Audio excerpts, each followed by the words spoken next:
Hello everybody. Well, we're working on another little video today. Bring y'all in here so y'all can see all this mess. We have got a mess. Drop that in that box. This is the 390 that I tore down the other day. It needs the crank and stuff in it. Mr. Tucker said go ahead and take care of it. So we are going to take care of it. And I thought I might show a little bit of this because I've got the parts ordered and they hadn't come yet because I just got them ordered. So, well, I ordered them the other day, but what I'm doing is I'm pulling the coil off.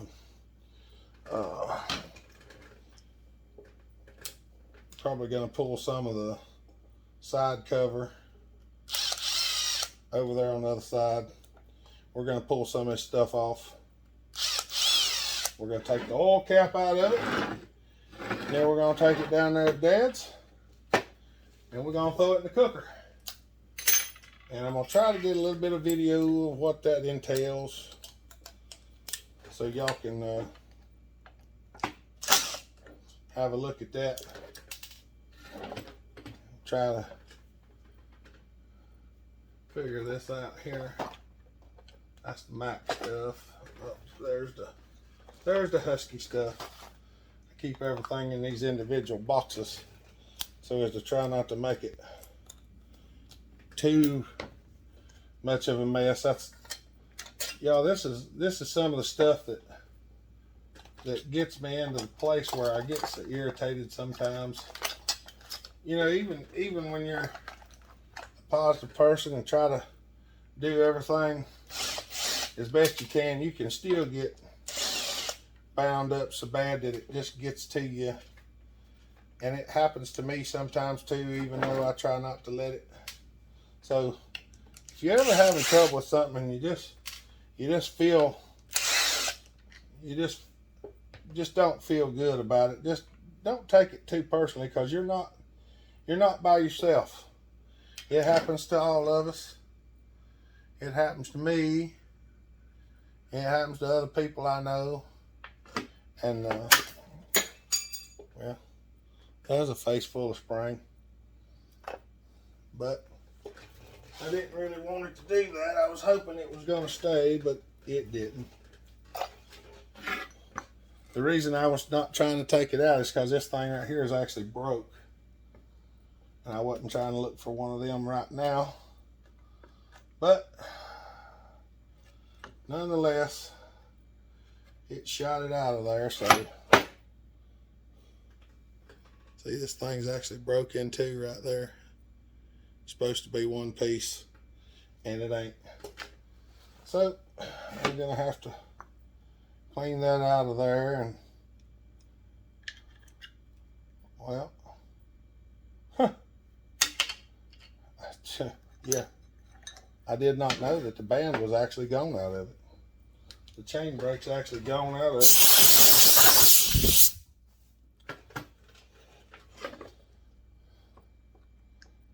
But that's what it is. I know some of y'all get a laugh out of that. It is what it is. It all come jumping out at me. It all come jumping out at me. A little bit of rust in this bearing, so I'm gonna spray a little bit of Freol in there. Spin it around a little bit and see if we can't get it to come up off of there.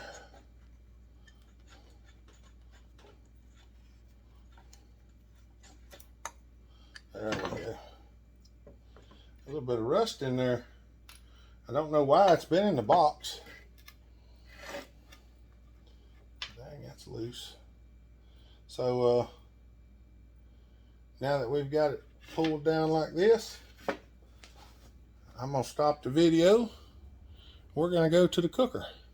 So I'll bring you back. All right, everybody. I'm gonna try to show you It's kind of dark in here, but there's a hose of jets right there.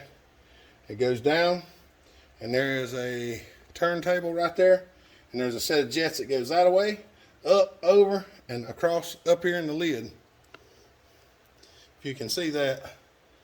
And when you turn the switch on, it's like pressure washers coming from every which direction. And this turns around in circles, so it blows jets of water on all the surfaces, and it cleans it. Well, right now it's a little bit stiff because it's been sitting for a little while without being used, and the cylinder's bent over there. But I got the heating element on, and it hadn't quite warmed up yet. But I'm going to put it in there and turn it on, and we're going to let it go a little while. And I'm trying to loosen up my camera mount so I can adjust my camera, but I can't figure out what I'm doing. It's hard to do it sometimes from reverse. But I ain't going to sit here and bore you with the machine just sitting here running. I'm going to let it sit here and run a little bit, and I'll bring it back and show you as it cleans up.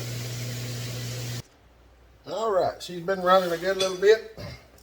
Starting to clean up. Put my glasses back on. What I'm going to do is take an air hose and blow some of the stuff that's loose off, and then let it keep going.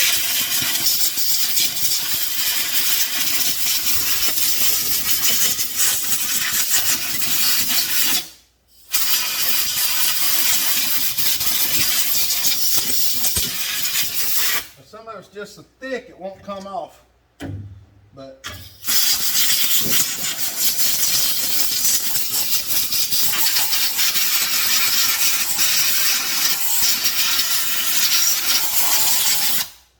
I can blow it off the air hose, and then the water can penetrate it a little better.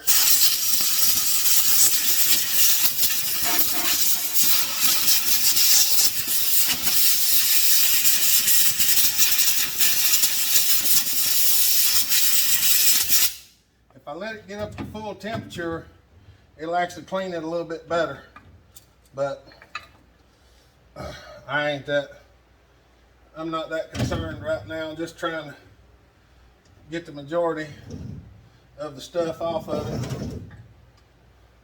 it. Sometimes it's hard to do, but we're getting it. It's still nasty. I don't like it being nasty. Let it go a little more. All right. It's not quite as clean as it would usually get because, well, it just ain't got hot yet.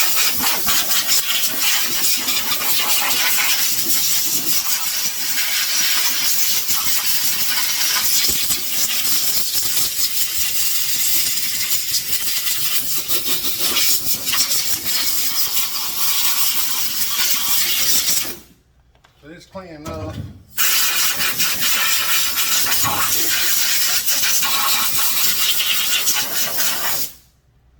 I'm gonna close this one. I'm gonna go rinse this one off here in a second. I'm gonna throw the gas tank in, let the gas tank run for a little while and clean up, and then we're gonna go see if we can pull the crank out of it right quick. All right, here we go. All right, we're back up here. I pulled the flywheel and I pulled the clutch off. I didn't film that because most of y'all know how it works. This is a 1-inch socket. It's a 1-inch Stanley socket. I don't know, it's like $6 or $8, and I cut it into the shape of the clutch socket so that the clutch fits on there like that. A lot of people say, I can't believe you cut that socket up. Well, this socket's like $35 for the socket to do this, and this socket costs $6. So it's cheaper. I mean, really it is. You know, I mean, I get these sockets like this at the pawn shop, and I cut them into whatever I need. I mean, I paid like 50 cents for it at the pawn shop, and it does me more work like it is than like it was. Now, what I really want to show y'all is the tool I got, because a lot of people's asked me about that, and I have not had one. I've never seen one in person, and I definitely had never used one. But I did finally order one, and I've got one laying right down here on the floor. And I think I'm gonna like it, and I think y'all gonna like it. And I'll show it to you right here in just a second. What is that? 5, 6. 1, 2, 3, 4, 5, 6. Alright, I got all the case bolts out that I know of. I'm gonna make sure they're all out. And for those of y'all that's seen me do this before, you've seen me take a hammer and knock the crank out of it. This is a perfect candidate for that because the crank is no good.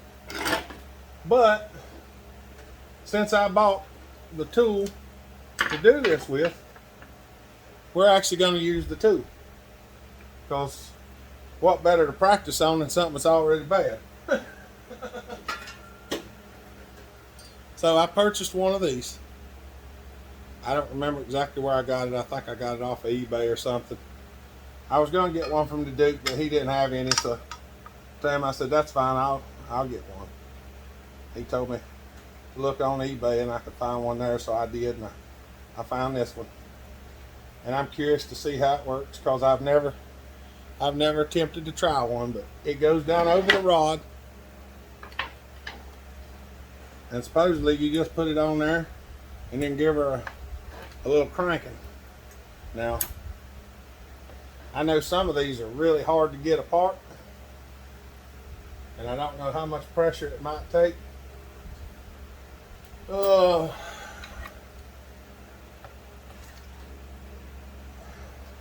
But that seems like an awful lot.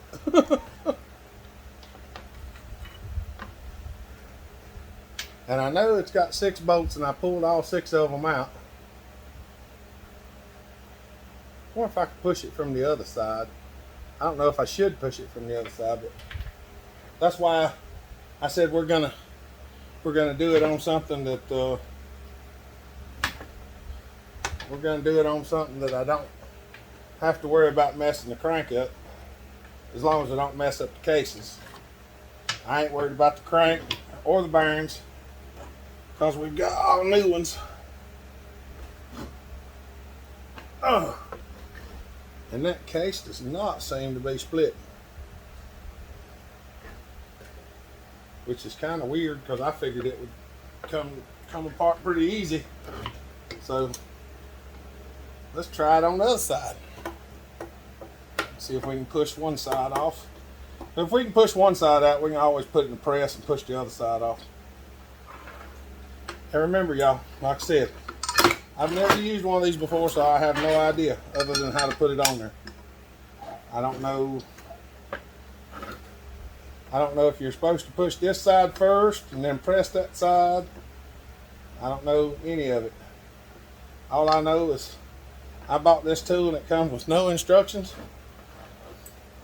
and we're trying to figure out how to use it right now. And look at that.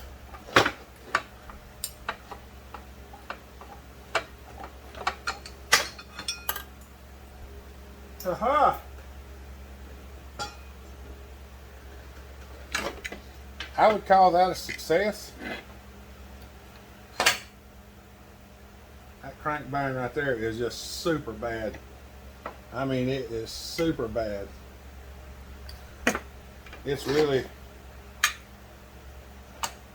Oh, this one over here is crunchy as all get out too. Oh, mercy.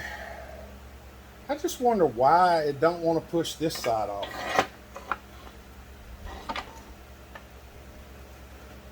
And you know, I'm going to try it again, because I don't want to walk it over there and clean the press off. So we're going to try it again and see if I just didn't have it down there far enough or what. Well, hold on.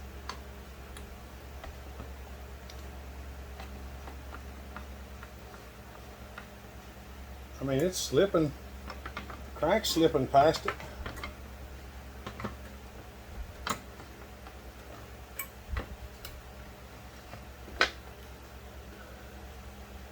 I don't know why this side is so hard to press out of the bearing. I've got it on a little bit of an angle. You know what? Gotta look, oh,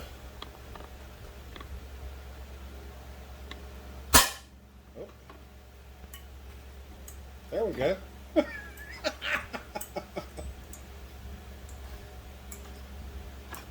That's what it was. It was just home. Look at that. I was fixing to go over and put it in the vise where I could hold on to it, and it sat there for a second, and oh yeah, I'd say them crank bearings are shot. And you can see, I mean, they'll have some wiggle in them like this, but this one actually has play this way, and sometimes you can't see it, but if you look in here, the cage is actually broke in two in a couple of places. Oh, there, I don't think y'all can see that, but well, you can too. See, there's a chunk missing out of the cage right there. That's probably the chunk that took out the piston, because a piece of it went up and took the it went up through the transfer, come out right at the side of the piston, and it just pushed it right up the side of the cylinder and just ruined the cylinder. So there's removing it with the new case splitter. It actually done a pretty good job. I'm impressed. That little nub right there is going to need some remaking out of something decent. There's a little set screw that holds this piece in the end of the ram. I'm probably going to have to remake that out of some 1144 or some A2. I might make it out of A2 and then just heat it up and let it cool off. For the people that don't know, A2 is tool steel that's air hardened. You heat it with a torch, then let it cool off. It hardens it. Then if you want to temper it a slight amount, you just heat it kind of back up to a straw color, and that will temper it back off. And for the kind of stuff I'm doing like this, just a close, as long as it's 30 or 40 C with a decent temper, that's all it needs. But all right, y'all, well, everything's been popping and cracking. I'm covered with black stuff. It had a bunch of black bar oil in it, so I'm gonna stop the video here, see if I can get her ready to go and send it up to the YouTube, and give y'all something to look at on this fine Tuesday. We didn't get anything done yesterday. I didn't feel real well. I'm still a little weak today, but I felt good enough to come out here and get some stuff done, so I'm trying to get a few things accomplished, and that's what we're doing. So y'all come and see us on Saturday on the live chat at 5 o'clock Eastern Standard Time. If you have a good time here watching us, we'd like to chat and go on. Like and subscribe, anything if you like it and you want to. It's free, don't cost nothing. It does help us out. It lets everybody know you enjoy watching it, and we appreciate that. So I'm gonna sign off here and see what else I can get into for today, and we'll see you on the next one. Y'all have a good day. Treat each other the way you want to be treated. God bless, and Bellhopper out.